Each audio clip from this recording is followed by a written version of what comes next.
Hello, you wonderful people, and welcome to another episode of Not Too Comic Book. This being a show where it's about TV shows that are adaptations of comic books. For today's episode, I'm going to talk about the season finale of Naomi. A great season finale. A lot of really interesting things went down in this episode, so let's break it down.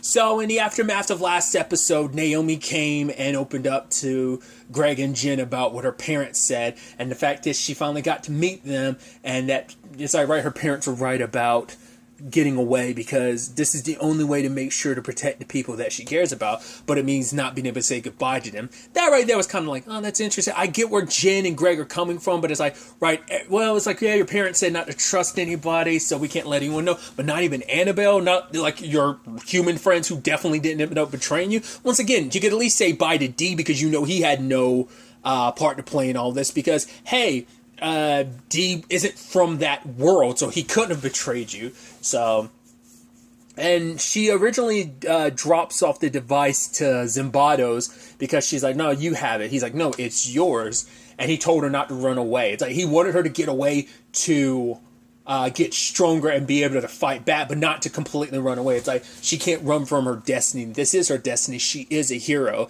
But Naomi's like, no, I'm not. But for him, it's like you can't let other people determine who you are. I mean, at the end of the day, you're the only one that gets to decide that. You're the one who has to decide who you are.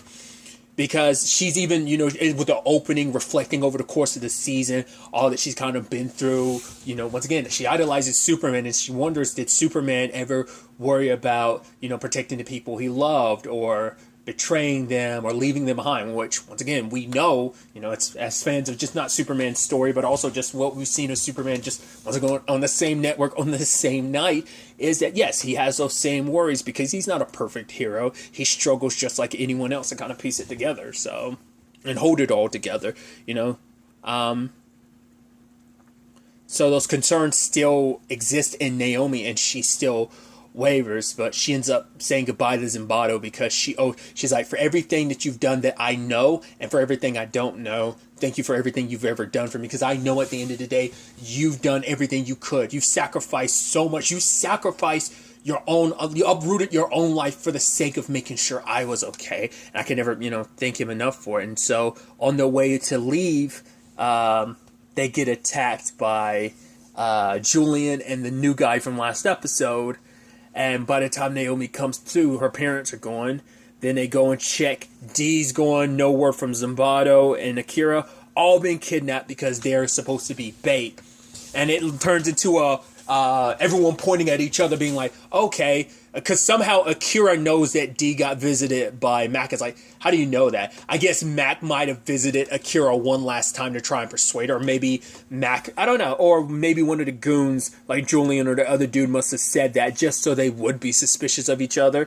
And it's like, oh, wait, you were going to take off with Naomi? Yeah, her parents told her not to trust anybody. So Dee, as I thought, didn't betray Naomi. I figured, like, I didn't think he would, but I thought maybe he'd play along with it just to get them caught off guard and then strike, pretending, yeah, but once again, he promised to protect Naomi and he'd never betray her trust. So, but now it's once again the thing of pointing fingers. Akira worked with Brutus in the past, but she's like, no, I made a deal with him. The person who originally worked with him looks to Zimbato and he's like, I didn't. So now it's like, once again, everyone, you know, the very people who are meant to protect Naomi are here pointing fingers at each other because now they're stuck in a situation where none of them have powers, which Greg and Jen are like, well, of course we got caught. We didn't have powers. You guys did. Now, in retrospect, you're like, I guess they kind of got caught on purpose because if they weren't, it'd look a little too suspicious. Couldn't necessarily actually leave with Naomi. Had to kind of set the stage. But Naomi and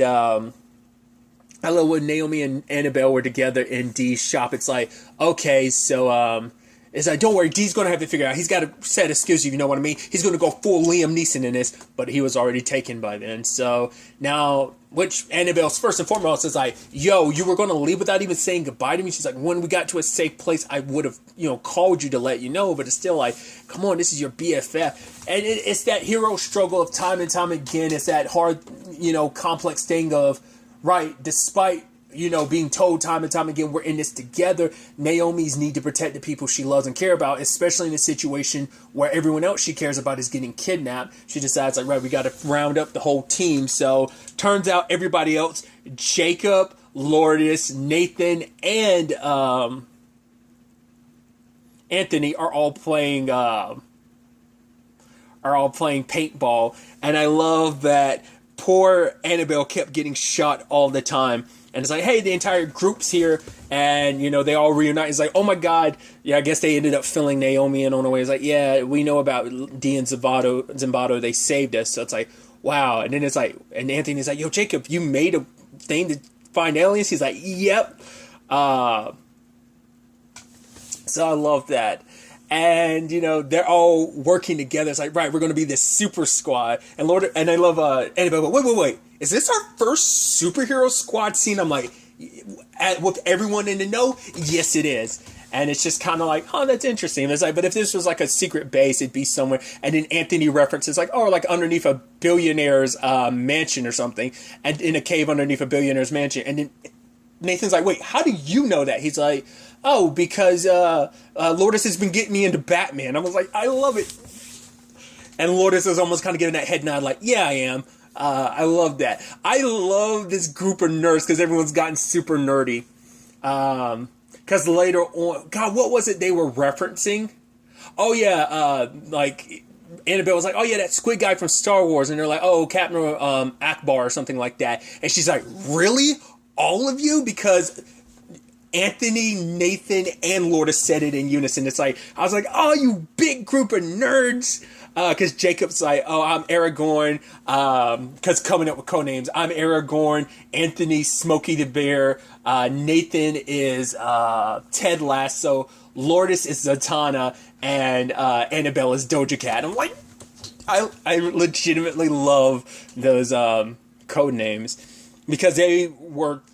Like, I love that Naomi tried to sneak away because she's like, right, once again, your stereotypical hero thing of like, no, I have to do this alone. And then they found, like, it's like, wait, how'd you guys get in front of me? It's like, the back way. Because we know you all too well. You bailed all the time. She's like, no, I don't. It's like, oh, yeah, like, literally all the time. We know you too well, Naomi. That's like your go-to move to bail. But we've all had our encounters with aliens, and we've managed to survive. You can't go there on your own. Like, we're here for you. At the end of the day, because Naomi was told by Zimbato that she has to make a choice. She has to choose who she wants to be, define herself, and her friends want to do that. It's like, right, you know, Annabelle had this conversation with before, like, you need to give me a choice to let me help. Like, I have to be the one to decide where I want to be in this situation, whether I want to walk away or double down. And she's doubled down before, and it's like, we'll double down again, because you can't go at this alone. You need our help. But Naomi's like, no, I don't. And ends up super speeding away. And it's like, yep, kind of wish she didn't learn that. So it is a situation of once she's focused enough, she was probably driven by the fact that, like, no, I need to get away as fast as possible so that they can't catch up to me. But luckily, it seems like, I guess, in between commercial breaks, off screen, she came back because she realized they were right. That it's like, right, I've got to trust my friends, my squad. I got to trust them because alone I can't handle it because I'm up against at least 2, maybe even more aliens. So when the time comes, the team gets to work and ends up distracting Julian long enough for Jacob, which I love that Jacob and Annabelle and the walkie-talkies, and Nathan's like, you guys know you don't have to do that because they're literally like 2 feet from each other. I love it. It's super adorable. It's like, well, I mean, you know, we're on a mission, so we kind of have to. It's like, those two are super adorable. But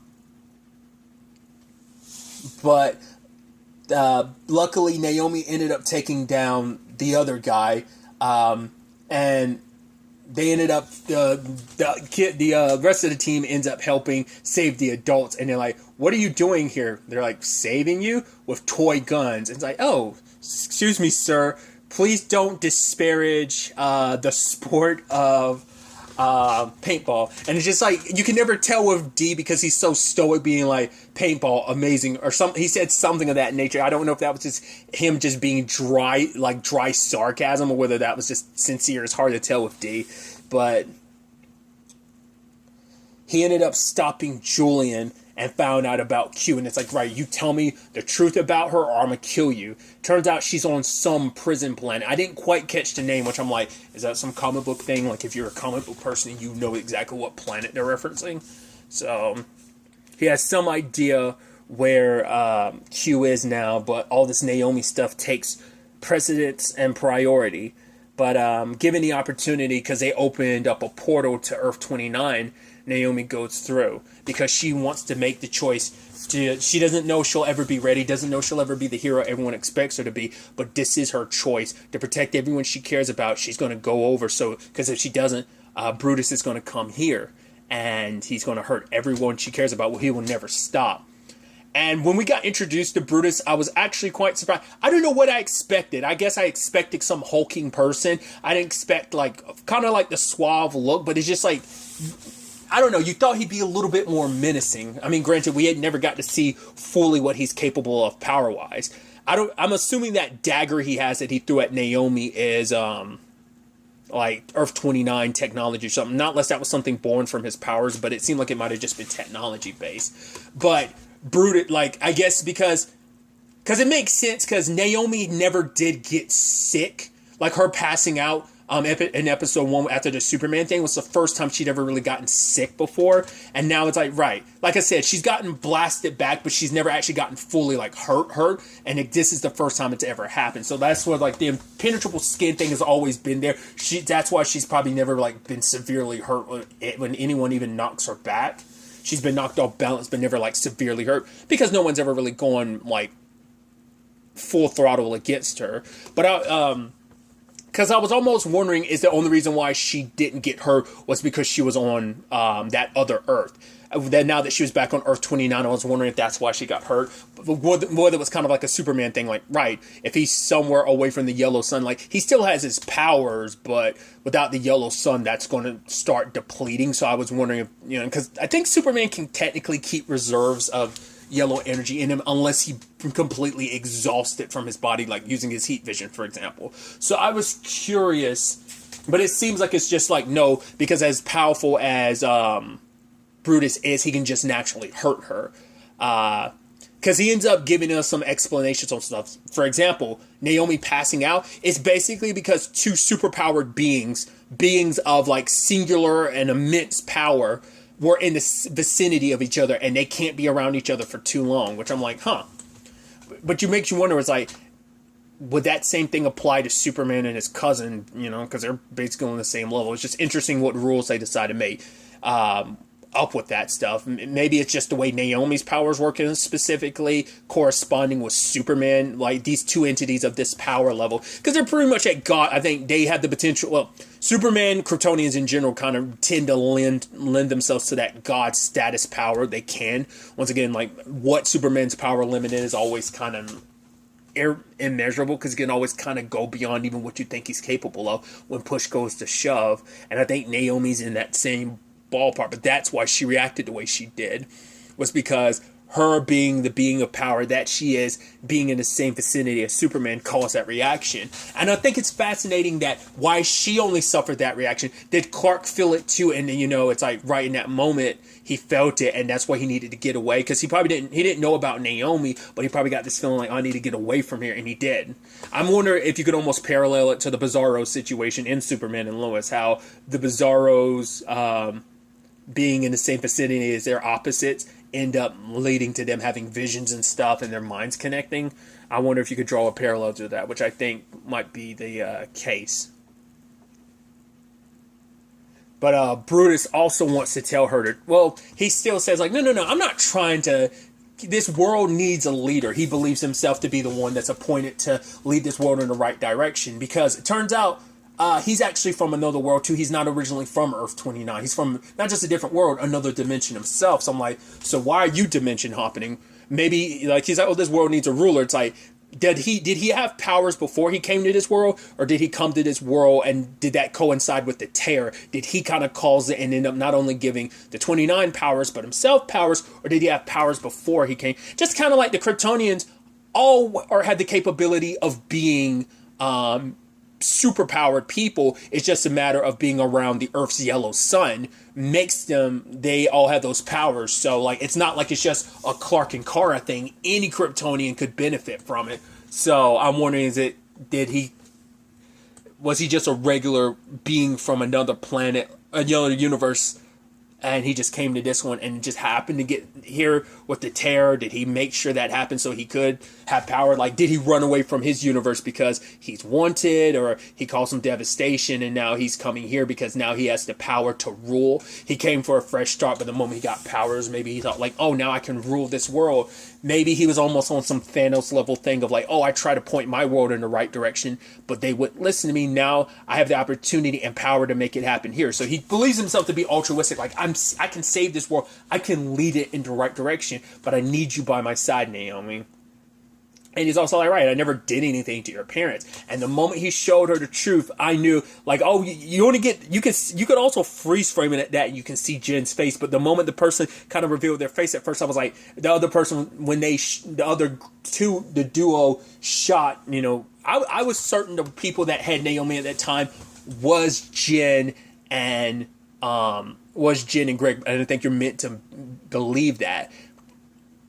But in actuality, who she first saw were her biological parents, and Jen and Greg shot her parents. But Naomi stopped herself from fully seeing the vision, the memory, when he tried to restore it. And he's like, right, you've always known on some level the entire time. It's just you refuse to believe it.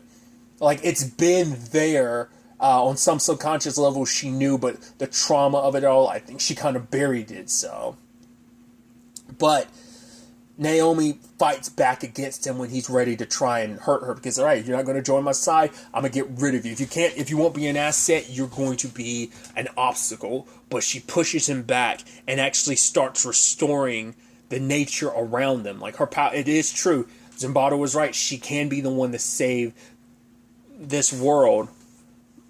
Luckily, Akira and Zimbato get there in time to help her. But Akira stays behind to make sure that the portal has to be destroyed from this angle so he can't find his way through. And she leaves it up to Zimbato to look after Naomi, because she's like, for the first time, I believe in you, Naomi, that you will be the one. So you have to get away now while you have the chance. And obviously the conversation comes up later on whether or not Brutus killed her, and I don't think he did. I think Brutus needs her because she is like a technological person too. She's pretty savvy, so I'm thinking it's going to be a situation of he probably needs her to kind of repair the portal from this side, undo whatever damage she did. Plus, she's good bait to always, because now Naomi has extra reason to come back, as I write, to try and rescue Akira. You know, but Zimbato and Dee believe her to be gone. But she's like, right, don't believe what you think. And Zimbato's like, right. He wants to believe Akira is alive. And they're both wanting to continue her training. But Naomi says that Dee has somewhere else to go. He has to go find Q. Even if Julian might be lying, he owes it to himself to see. And it's like, but I made a promise to train you. And she's like, you did. You prepared me. I am strong now. I am able to control my powers, and it's all because of you. The person who you were the only one that told me the truth about it. Told the truth about who I am, and I will forever be in your debt. And for him, it's like, I might have taught you how to use your powers, but you gave me hope. Like, I think something he had lost for so long, and see this young budding warrior, this hero in front of his eyes, it gave him hope for the future and the world, knowing that who she is and what she's capable of. So he's able to leave, leaving her in Zimbato's care, and he's ready to go and find Q. And I think he will. And he even says, this isn't the last we've seen of Dee. He says that he will be back if she ever needs him. So, and hopefully when that time comes, he's with Q. But the problem is, going out there in space, going to other planets, presents an opportunity for the Thanagarians to find him, and I could definitely see that be a storyline of he potentially finds Q, but in them coming back, or in the process of him rescuing her, they end up getting chased back to this Earth. So he needs not only Naomi Zimbato's help, but also the help of I mean, obviously there's the other 29. The other 28. They have 27 because not counting Zimbato. They still have to find 27 people scattered around this earth and convince them to join together. They all went their separate ways because like, no, we're not going to challenge Brutus. We can't, and they're probably going to be a little reluctant. As powerful as Naomi is, it's like, right, are we really going to put all our faith in a child? So there's going to need to be some convincing on that part. But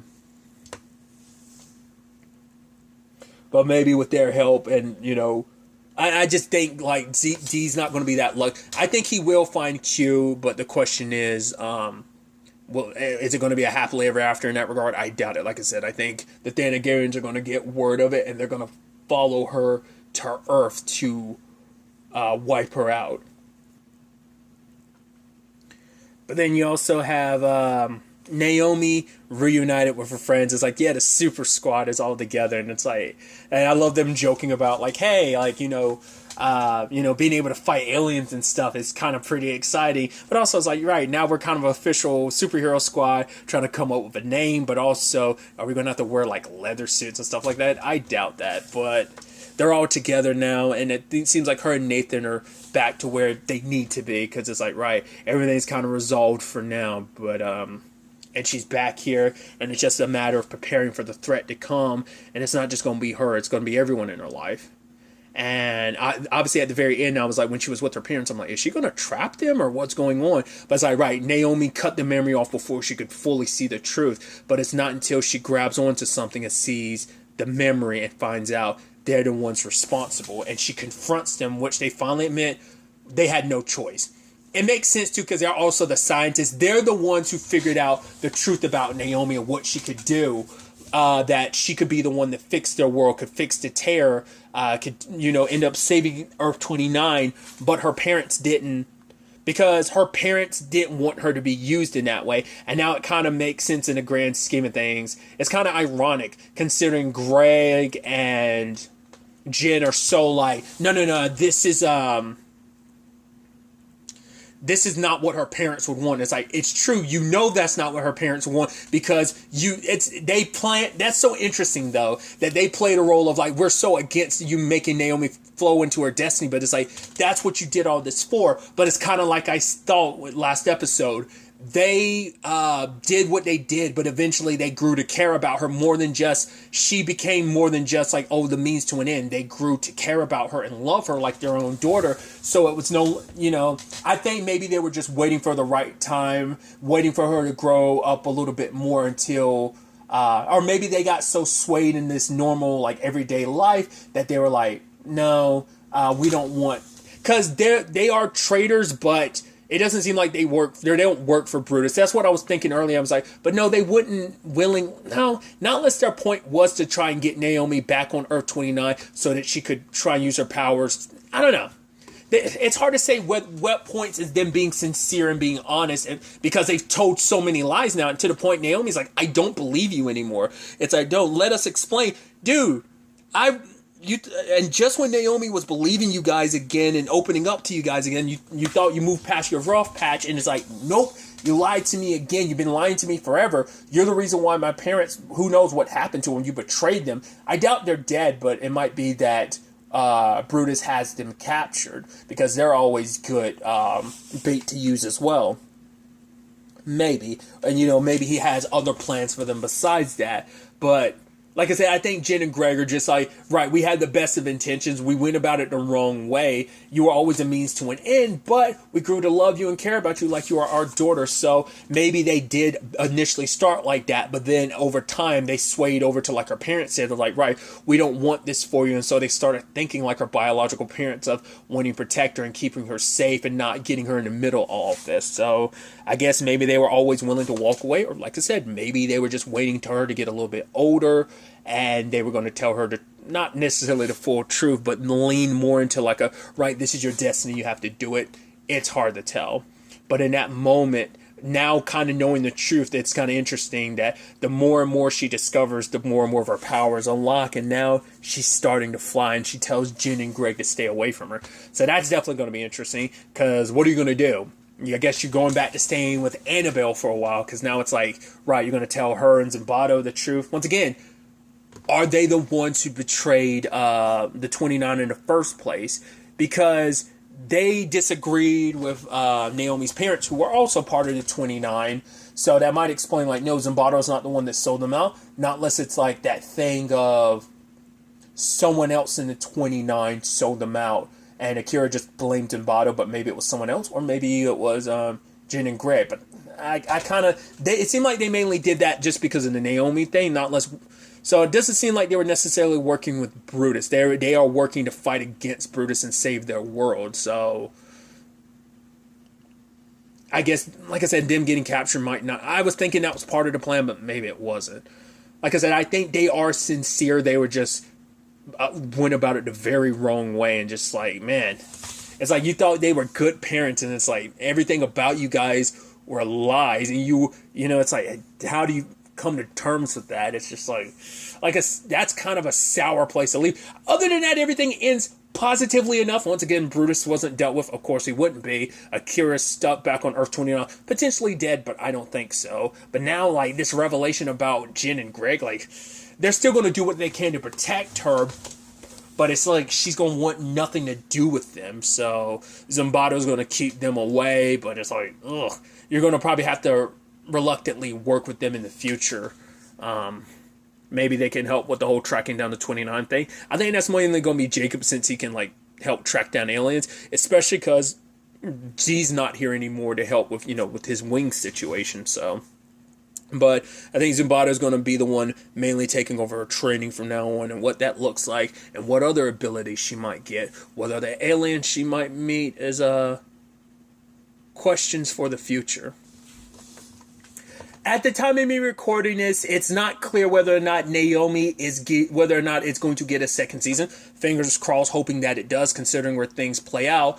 But once again, it's that conversation I had about the Batwoman situation and the Legends situation. It is like a ratings type of situation, plus the whole Discovery Warner Brothers thing, plus the CW situation of like, oh, is the CW going to be around? It's going to be sold off, and what happens to the DC properties up here? What happens to the shows up here? Will someone keep the CW, or will it turn into something else? All those questions have to be wondered. I mean, obviously a lot of stuff is going to HBO Max. We know Superman and Lois is getting another season. The Flash is getting another season. We know Stargirl's got a third season, so once again, beyond that, we don't know. But this is kind of where this, and now these are the 4 DC shows we are currently left with. So the question then becomes, what happens to them? Like, you know, if they get canceled at the CW, would HBO Max pick them up? Once again, to consolidate most, not all, but most of the DC property stuff, you know, because obviously there are still some exceptions, like Lucifer and the Sandman series that's coming to Netflix, so on and so forth. But because also Preacher, because that's on AMC, so that's also another thing to consider, because it's a Vertigo property. Regardless, I hope we get a second season. Whether it ends up on the CW, if it ends up on the HBO Max, I don't know. But I just want a second season. I'd love to see, once again, this is a character I know nothing about. I don't even have an inkling, and just like where, I mean, I have an idea of where we can go, but I think this is an interesting show that's really, amongst anything, has really leaned into its mystery elements, which I think is going to be interesting. I'd be curious to see kind of where the structure of season 2 would go. Well, it'd be about tracking down the other members of the 29 and what that looks like. Like I said, what powers we get associated with, what aliens we get to meet, those Earth 29, and those part of the 29, those not part of the 29. What are the threats Brutus might bring to this world? What are the threats on this world that Naomi might have to face? You know, especially with the realization about her parents and stuff like that. So, like I said, hopefully we get a season 2, because I'd love to see where things go from here.